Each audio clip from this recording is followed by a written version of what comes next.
Aviation can be called a revolution, as it has realized humanity's dream of reaching the sky from thousands of years ago.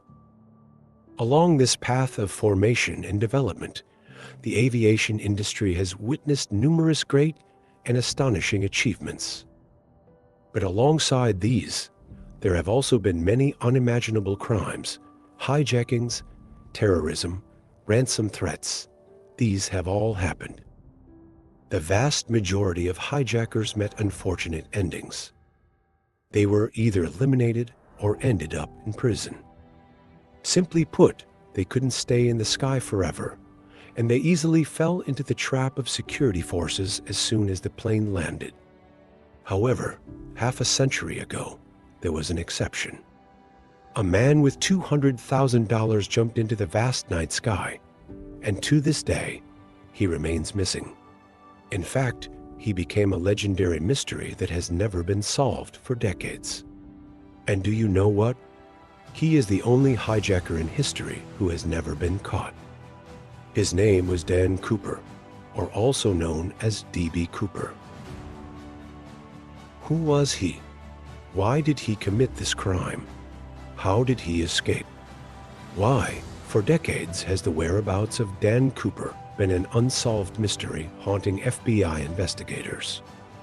The case of D.B. Cooper's hijacking will be the mystery we unravel in today's video. Welcome to the video on D.B. Cooper, the only hijacker who was never caught. The incident began on Easter afternoon, November 2nd, 1971, at Portland International Airport in Oregon. A man carrying a black briefcase approached the ticket counter of Northwest Orient Airlines. He identified himself as Dan Cooper and purchased a one-way ticket for Flight 305, a 30-minute short flight to Seattle, Washington. Nothing unusual. Everything was in order, and about half an hour later, the man named Dan Cooper boarded the plane with his ticket. The man sat in his assigned seat, 18C, and ordered a whiskey and soda. The flight, which was a third full, took off at 2:50 p.m. local time. During the flight, Cooper handed a threatening letter to flight attendant Florence Schaffner, who was seated near the rear door of the plane. At first, Schaffner thought the letter was just the phone number of a single businessman and put it in her wallet. But when Cooper leaned toward her and whispered, "You should take a look at that paper. I have a bomb," she began to worry. The letter, carefully and cleverly printed, read, "I have a bomb in my briefcase. I will detonate it if necessary. I want you to come here and follow my instructions. This plane is under my control." Schaffner complied with Cooper's request and then asked to see the bomb. Though very frightened, she remained calm and glanced at Cooper's briefcase. She saw 8 red cylinders attached to a wire, an insulating material, and a large cylindrical battery. It was a typical homemade bomb you could easily imagine. In about a minute, Cooper closed the briefcase and began stating his demands: $200,000 for parachutes and a car to transport the materials. He demanded that a plane be waiting at Seattle-Tacoma Airport to depart. These were the conditions necessary to ensure the passengers' safety. Schaffner calmly moved to the cockpit and relayed the hijacker's demands to the captain, then quickly returned to her position. The captain understood the situation and sent the information to the Seattle-Tacoma Air Traffic Control. It didn't take long for federal authorities to get involved. Meanwhile, the passengers on board were still unaware that their lives were hanging by a thread. The remaining 36 passengers were told that the landing at Seattle-Tacoma would be delayed due to a technical issue. But now the question was, where would the $200,000 come from, and who would pay it? What should the crew do to ensure the maximum safety of the passengers at this point? The president of Northwest Orient Airlines prepared the ransom money and ordered the staff to cooperate fully with the hijacker. The plane circled around Puget Sound for about 2 hours without landing. This time allowed Seattle police and the FBI to calmly meet Cooper's demands, including the parachutes and ransom money. They also prepared an ambulance in case anyone was injured. Of course, the FBI had their own plans. The money prepared was gathered from various banks around Seattle. It consisted of $10,020 bills, and the police photographed each bill to track and trace. They hoped to track down Cooper's identity if he spent the money later. As for the parachutes, the hijacker refused the military-style parachutes offered by the authorities. He only accepted civilian parachutes, and they had to be the kind that deployed manually. The police had no choice but to meet his demand with the parachutes obtained from the local skydiving school. At 5:24 p.m. that day, Cooper was informed that his demands had been met. About 15 minutes later, the plane landed at Seattle-Tacoma Airport. Cooper directed Captain Scott to taxi the plane to a well-lit, isolated area of the runway. At this point on the ground, the FBI had also prepared countermeasures for the hijacker, but they couldn't have anticipated that Cooper was one step ahead. He turned off all the plane's lights, preventing snipers from having any opportunity to shoot. Airline staff quickly approached and handed Cooper his demands via a person he had sent outside. In fact, the airline staff didn't even dare wear uniforms for fear the hijacker would mistake them for police officers. After the ransom money and parachutes were delivered, Cooper allowed all the passengers and flight attendant Schaffner to leave the plane. Fuel began to be refueled as per his request. Meanwhile, Cooper communicated his flight plan to the crew. He wanted the pilots to head southwest, toward Mexico City. The flying speed should be as low as possible without stalling, around 190 kilometers per hour at an altitude of 3,000 meters. Even more specifically, during the flight, as the plane descended, the flaps should be lowered by 15 degrees, and the passenger cabin should remain unpressurized. The co-pilot informed the hijacker that the plane's operational range was over 1,500 kilometers before entering Mexican airspace. This meant the plane needed to refuel again before entering Mexican airspace. Cooper and the crew debated and agreed that Reno, Nevada, would be the stop for refueling after this leg of the flight. However, things hit a snag as authorities and the police continually tried to negotiate with Cooper, but to no avail. Cooper insisted that the plane take off with the rear exit door open and the stairs extended. Remember this detail, as it's extremely important.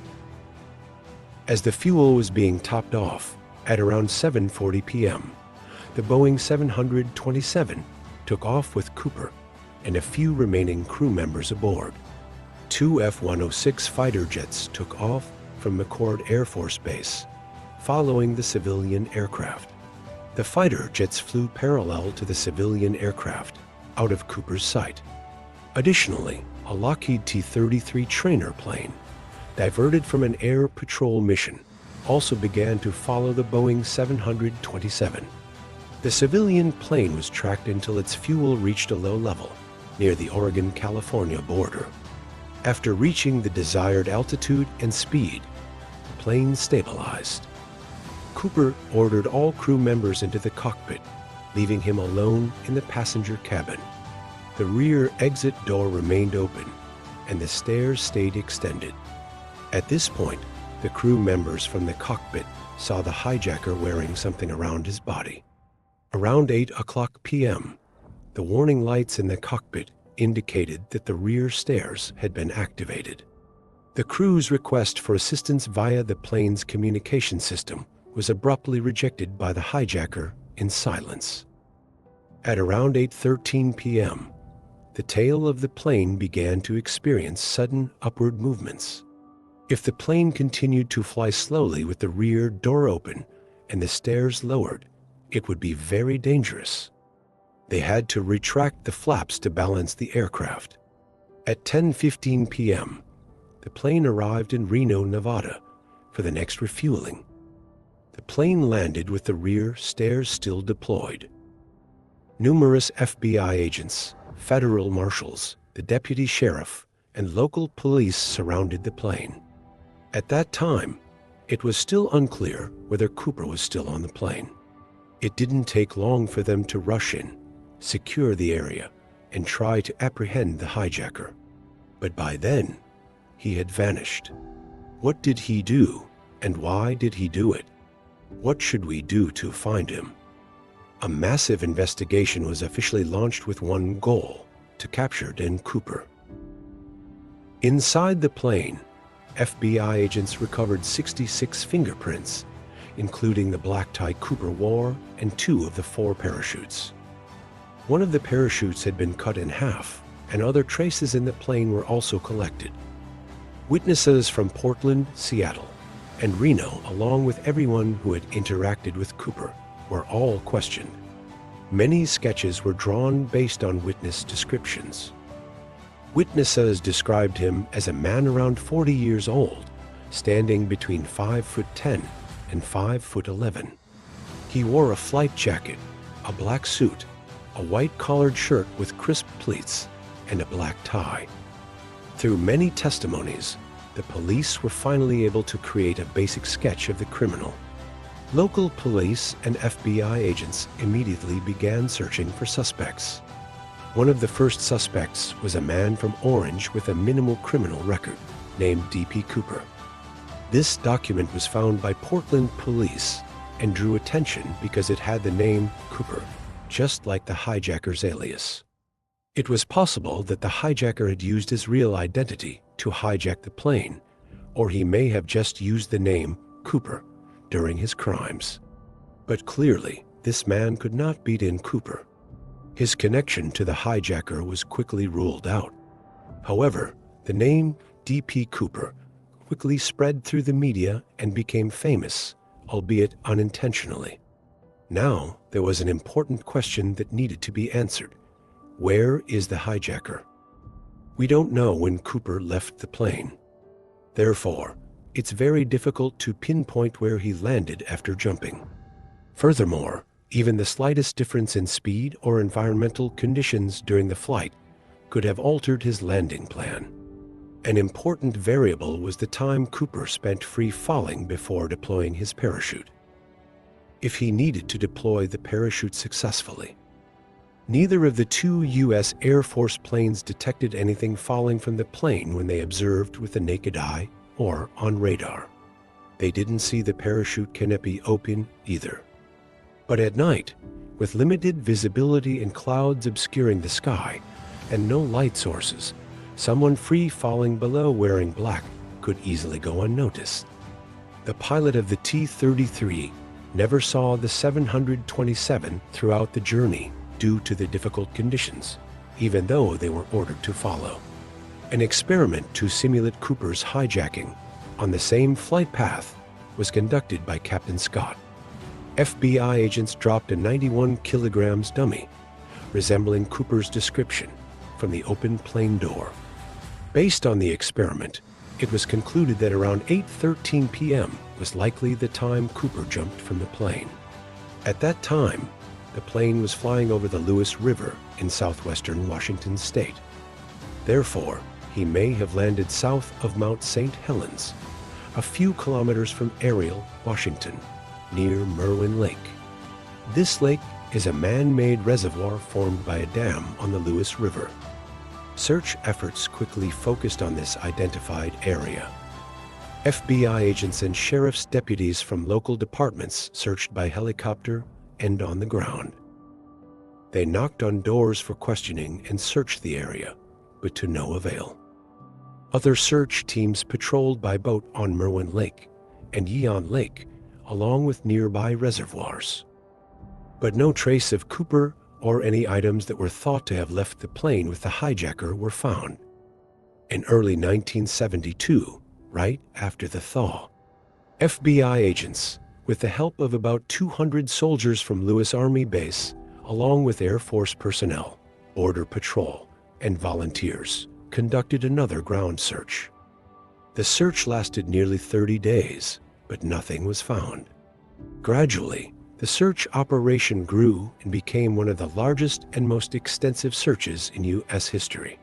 But that didn't mean anything. It all ended up being a complete dead end. Now, we really need to calm down and ask some different questions. Why did Cooper disappear from the plane? Is it true that he jumped from the plane? And if so, could he have been skilled enough to erase every trace of his escape? After reassessing all the data, doubts began to arise about the suspected area where the hijacker may have parachuted. The captain, who was piloting the plane manually, had not used the autopilot system due to Cooper's speed and altitude requirements. He later confirmed that the plane's flight path had veered too far east. This certainly led to some misjudgment in determining where Cooper may have jumped. In a moment of extreme frustration, people suddenly remembered an extremely important clue that had been overlooked. That clue was the $200,000 Cooper had taken. That's right, the police had kept all images of the bills, including their serial numbers. If the hijacker spent even one bill, his whereabouts would be immediately revealed. By the end of 1971, the FBI sent lists of the ransom serial numbers to every financial institution, casino, racetrack, and other places with high cash flow, as well as to law enforcement agencies around the world. Northwest Orient Airlines offered a reward of 15% of any remaining ransom money found, up to $25,000 for anyone who could locate it. In early 1972, Attorney General John Mitchell announced this list to the public.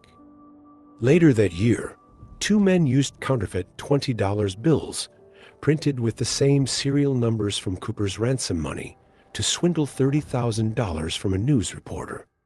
By early 1972, when the ransom money still had no trace, the Orange Journal published the full list of the ransom serial numbers and offered a $1,000 reward for the first person to submit the money to their office or any FBI facility in Seattle. The Seattle Post-Intelligencer also made a similar offer with a $5,000 reward. The offer was valid until Easter 1974. While a few bills almost matched the serial numbers, none of the exact matching bills were found. At this point, things were nearly at a complete dead end. People even began discussing the expiration of the investigation into this serious case. Would he escape justice? What would happen if the police couldn't find Cooper, letting him get away scot-free? Surely the FBI couldn't let that happen. They continued their efforts to find something, anything. After many efforts through dozens of investigations, what we found wasn't without value. In February 1980, an 8-year-old boy named Brian Ingram, while vacationing with his family on the Columbia River, about 14 kilometers downstream from Washington, discovered 3 bundles of money containing ransom cash. Although severely damaged, the bundles were still tightly wrapped together with rubber bands. FBI technicians confirmed that the entire sum was indeed part of the ransom money. It included 2 bundles containing $120 bills each and a third bundle with 90 bills, all in the same order as when the money was given to the hijacker. This new discovery sparked many speculations, but ultimately it raised more questions than answers. Initial statements from investigators and scientific advisors suggested that the money bundles had fallen and drifted freely in the Columbia River from one of the many ransom bundles. However, the free-floating hypothesis also had its flaws. It doesn't explain why 10 bills went missing from one of the bundles, nor does it explain why the 3 bundles remained together when they were separated from the rest of the money. Many alternative theories were suggested. Some believed the bundles had been found elsewhere by someone who brought them to the riverbank and lived there. The Cowlitz County Sheriff speculated that Cooper accidentally dropped a few bundles on the plane stairs, and they were blown off when he jumped and fell into the Columbia River. In 1981, a human skull was discovered on the same riverbank where the money bundles were found during an excavation to search for further evidence. Forensic experts concluded that the skull belonged to a woman, most likely an ancestor of Native Americans. It had nothing to do with the case. In 1988, an unusual parachute was recovered from the bottom of the Columbia River, near the section of river where the money was discovered. But FBI experts confirmed that it could not have been Cooper's parachute. 25 years later, in 2001, children found another parachute near Amboy, Washington, 9.7 kilometers south of Merwin Lake. It was later confirmed to be from World War II and of military origin. It seems that new evidence was just a glimmer of hope before being extinguished by the truth. But unexpectedly, the hijacker's tie, something no one had paid much attention to, brought about a surprising discovery. The hijacker's tie indicated that he might have worked in the aviation industry, and possibly even for Boeing. The investigation team conducted an electron microscope analysis of the J.C. Penney tie and discovered cerium, strontium sulfide, and pure titanium particles in the tie clip. These elements are rarely seen outside certain environments, such as an aerospace manufacturing facility. The research team reported that Boeing had used these elements in the 1960s and 1,970 seconds while developing supersonic transport planes in Washington. It's possible that Cooper was an employee or a contractor at Boeing and wore the tie while working there. The tie could have accompanied him into that manufacturing environment. He might have been an engineer or a manager at one of the factories. Dan Cooper's identity remains a major topic, one that is unlikely to be resolved overnight. We have always been searching for the answer to who he is, or at least how many people could possibly be Dan Cooper. Since 1971, the FBI has processed over 1,000 suspects, including those who confessed on their deathbeds. Most of them were not suspects, but of course, there were a few notable cases. In 2003, a Minnesota resident, Lyle Christensen, after watching a documentary about the hijacking, believed that his late brother, Kenneth Christensen, was D.B. Cooper. After several attempts to convince the FBI, he contacted a private investigator in New York. In 2010, that very investigator published a book suggesting that Kenneth Christensen was actually the hijacker.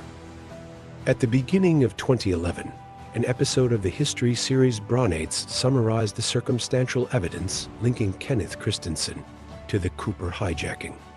Christensen enlisted in the military in 1944 and was trained as a paratrooper. The war ended in 1945, but he continued training while stationed in Japan. After leaving the military, he joined Northwest Orient Airlines in 1954 as a mechanic in the South Pacific. He later became a flight attendant. Christensen was 45 years old at the time of the hijacking, but he was shorter and much thinner than the witness descriptions. Christensen smoked and had a particular fondness for bourbon, Cooper's drink of choice. He was also left-handed, like the hijacker. Flight attendant Florence Schaffner, who had direct contact with the hijacker, said that photographs of Christensen matched her memory of the hijacker's appearance more closely than photos of other suspects she had been shown. Christensen is said to have purchased a house with cash just months after the hijacking. When he was dying of cancer in 1994, he told his family, "There's something you should know, but I can't tell you." Lyle said he never pressured his brother to explain. After his death, Christensen's family found gold coins and a valuable stamp collection. They also found over $200,000 in a bank account. They even found a folder containing news clippings about Northwest Orient Airlines from the time he was hired in the 1950s, stopping right before the hijacking. Although the hijacking remains the most significant news event in aviation history. From being a Boeing employee to his parachuting skills and the suspicious wealth discovered after his death, it's hard not to suspect Christensen. However, the FBI still maintains that Christensen cannot be considered the primary suspect, citing the discrepancies between witness testimony and Christensen's actual build.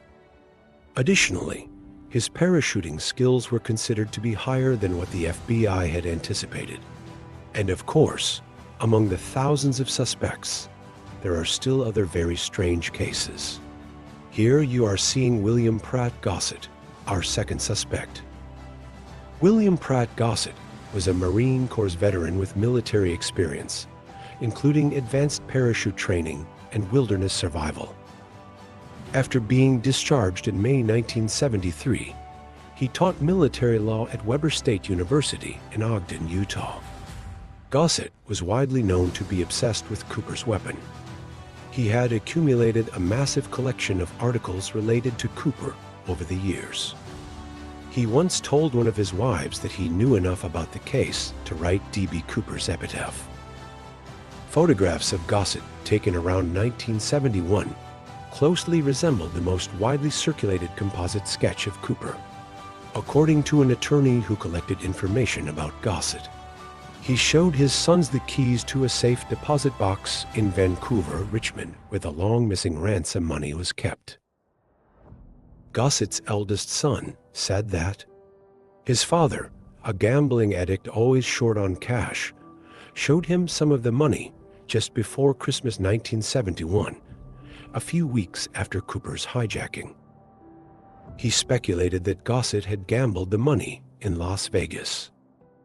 In 1988, Gossett changed his name to Wolfgang and became a Catholic priest, which others interpreted as an attempt to conceal his identity. But just like the first suspect, the FBI still believes there is no connection to the D.B. Cooper hijacking other than the claims Gossett made to others. Another suspect we can't ignore is Dwayne Weber, a World War II veteran, who had been imprisoned from 1945 to 1968 for theft and forgery. He was reported by his wife as the primary suspect based on a confession made on his deathbed. A few days before his death in 1995, Weber told his wife, "I am Dan Cooper." At first, she didn't think much of it, but months later, it took on a different meaning when she learned about its significance in the hijacking. From then on, suspicions about her husband and the famous hijacking grew. She later recalled that Weber had nightmares where he talked about jumping from an airplane through the rear stairs. He also told her that his knee injury came from jumping out of an airplane. Like the hijacker, he frequently drank bourbon and smoked cigarettes.